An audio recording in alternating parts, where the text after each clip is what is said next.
Halo teman-teman semua, perkenalkan kami dari Program Studi Pendidikan Bahasa dan Sastra Indonesia Universitas Tadulako, Angkatan 2019, Kelas B, Mata Kuliah Perencanaan dan Sistem Layanan Perpustakaan.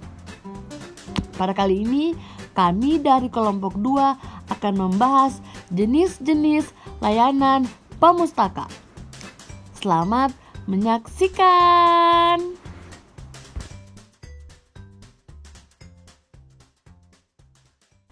Jenis-jenis layanan pemustaka.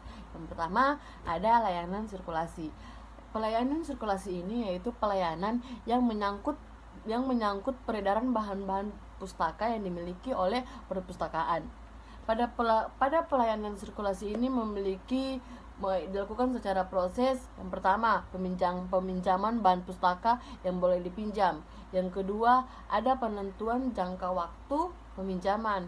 Dan yang ketiga, ada pengembalian bahan pustaka yang dipinjam. Dan yang terakhir, ada pembuatan statistik peminjaman untuk pembuatan laporan perpustakaan. Layanan sirkulasi ini yaitu layanan yang paling wajib dan umum ada di seluruh perpustakaan karena menunjukkan visibilitas atau gambaran kerja dari perpustakaan itu. Yang kedua yaitu layanan referensi. Layanan referensi adalah kegiatan pelayanan perpustakaan untuk membantu pemakai perpustakaan untuk menemukan informasi. Karena itu, layanan referensi tidak lain adalah 1. Layanan ini bersifat langsung, artinya dalam memberikan layanan betul-betul berhubungan langsung dengan para pemakai atau pengguna perpustakaan. Kedua, memberikan informasi kepada pemakai, baik informasi yang sifatnya ilmiah untuk kepentingan studi maupun yang sifatnya tidak ilmiah. Ketiga, dalam memberikan informasi pelayanan, petugas referensi dapat dengan leluasa menggunakan sumber-sumber yang ada di dalam perpustakaan maupun yang ada di luar perpustakaan. Keempat, membantu para pemakai perpustakaan dalam menggunakan atau memanfaatkan sumber-sumber perpustakaan yang ada dengan sebaik-baiknya. 3. Layanan pendidikan pemakai. Tidak semua pemakai perpustakaan dapat atau mampu menggunakan perpustakaan dengan baik dan benar.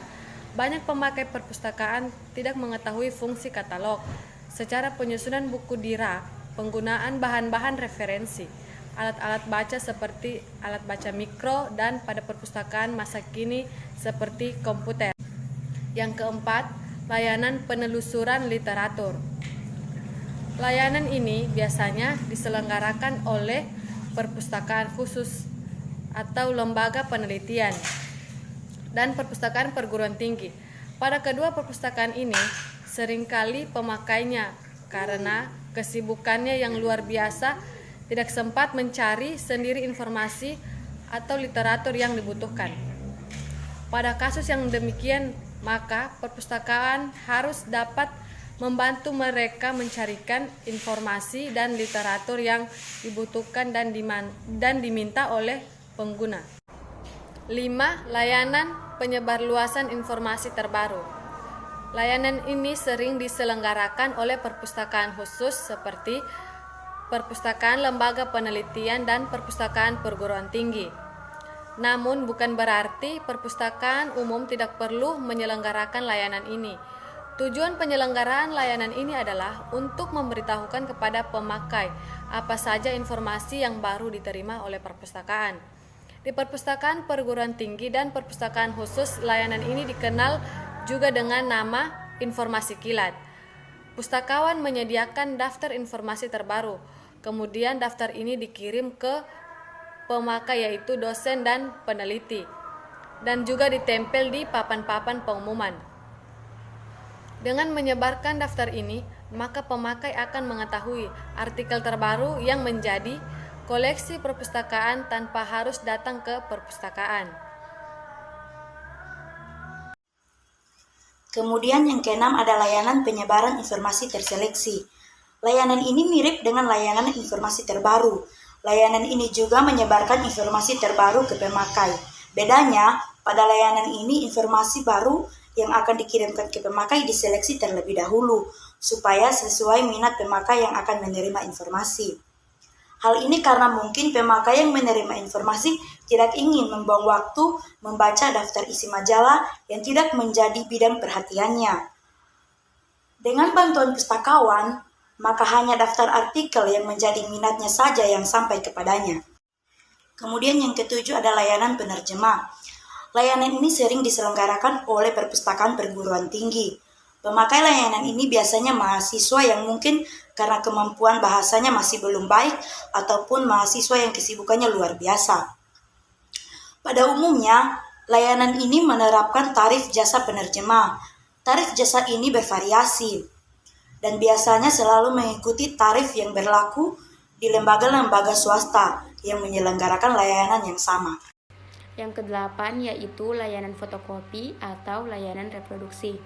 Hampir semua perpustakaan memerlukan layanan ini, apalagi perpustakaan yang tidak meminjamkan koleksinya keluar perpustakaan. Maka perpustakaan tersebut wajib menyediakan layanan ini. Hal ini terjadi karena pemakai perpustakaan tidak memiliki cukup waktu untuk membaca di perpustakaan. Banyak juga pemakai perpustakaan yang datang dari kota lain yang lokasinya cukup jauh dari perpustakaan itu. Bagi pemakai seperti itu, biasanya hanya diperbolehkan membaca di tempat, maka tidak ada jalan lain untuk menghemat waktu, maka ia akan meminta jasa fotokopi untuk mendapatkan artikel yang sudah ia temukan. Yang kesembilan yaitu layanan anak. Layanan seperti ini biasanya hanya diselenggarakan oleh perpustakaan umum, sesuai dengan tugas dan fungsi perpustakaan umum yaitu memberikan pelayanan kepada masyarakat melalui pendayagunaan koleksi bahan pustaka untuk keperluan pendidikan, penelitian, ilmu pengetahuan, dan rekreasi. Maka, salah satu layanan yang diselenggarakan oleh perpustakaan umum adalah layanan anak. Bahan bacaan anak balita lebih ditekankan pada gambar tanpa teks. Anak balita banyak tertarik pada gambar dan warna-warna yang mencolok. Setelah itu, anak usia sekolah dasar diperkenalkan dengan huruf dan angka, namun sudah ada sedikit teks. Penyediaan bahan bacaan yang tepat adalah tanggung jawab pustakawan agar anak tertarik dan gemar membaca. Karena itu, pustakawan tidak boleh mengabaikan selera anak-anak. Yang ke-10 ada layanan remaja. Biasanya perpustakaan umum juga menyediakan layanan bagi anak-anak remaja. Perbedaan antara layanan anak-anak dan layanan remaja yaitu setingkat lebih tinggi dalam menyediakan bahan pustaka sesuai dengan selera anak remaja. Usia anak remaja juga sudah mengetahui jati dirinya sendiri. Oleh karena itu, kita sebagai perpustakaan lebih menyediakan buku-buku yang mengasah kreativitas mereka, yang mereka sukai. Yang ke-11 ada layanan kelompok pembaca khusus. Perpustakaan umum sering menyelenggarakan layanan ini. Selain layanan anak-anak, perpustakaan umum juga biasanya menyelenggarakan layanan kelompok pembaca khusus, yang dimana kelompok pelayanan khusus ini diberikan kepada masyarakat, panti asuhan, panti jompo, penyandang disabilitas, penyandang tunanetra, dan lain-lain. Untuk menyelenggarakan pelayanan khusus ini juga harus disiapkan persiapan yang matang sehingga apa yang disampaikan sesuai dengan masyarakat yang dilayani. Baik, di sini saya akan melanjutkan materi terakhir dari kelompok kami, yaitu layanan perpustakaan keliling. Layanan perpustakaan keliling merupakan layanan ekstensi atau perluasan layanan dari perpustakaan umum. Perpustakaan keliling ini dilakukan baik melalui kendaraan darat, laut, dengan sungai, bahkan melalui udara.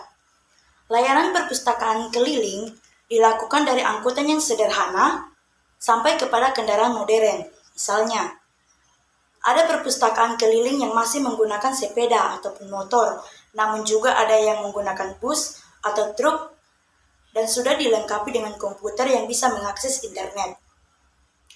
Mobil perpustakaan keliling ini dikenal dengan nama mobil library. Mobil library atau perpustakaan bergerak sangat efektif sebagai sarana layanan perpustakaan umum. Penyelenggaraan perpustakaan keliling bertujuan untuk mendekatkan koneksi kepada pemakainya sebab banyak pemakai yang tinggal jauh dari perpustakaan, tidak berkesempatan mengunjungi perpustakaan, padahal mereka juga membutuhkan layanan perpustakaan. Oke, baik, terima kasih. Itulah tadi penjelasan dari kelompok 2 mengenai jenis-jenis layanan pemustaka. Semoga bermanfaat untuk kita semua. Thank you for watching. Bye.